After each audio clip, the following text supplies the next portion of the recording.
Apple নাশপাতির মতো বিদেশি ফল এখন বাংলাদেশের নিত্য পুষ্টির উৎস, অথচ তাতেই হাত পড়েছে সরকারের বাজেট বাস্তবায়নে রাজস্ব আয় বাড়াতে।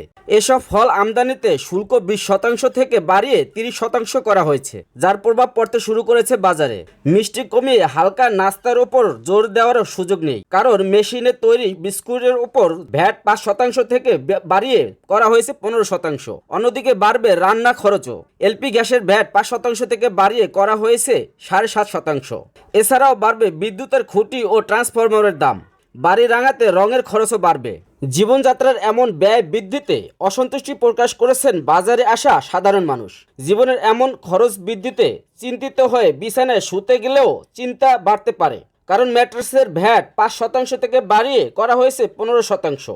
শান্তি মিলবে না টয়লেটে গিয়েও, কারণ টয়লেট টিস্যু সহ সব ধরনের টিস্যুতে ভ্যাট 7.5% থেকে বাড়িয়ে 15% করা হয়েছে।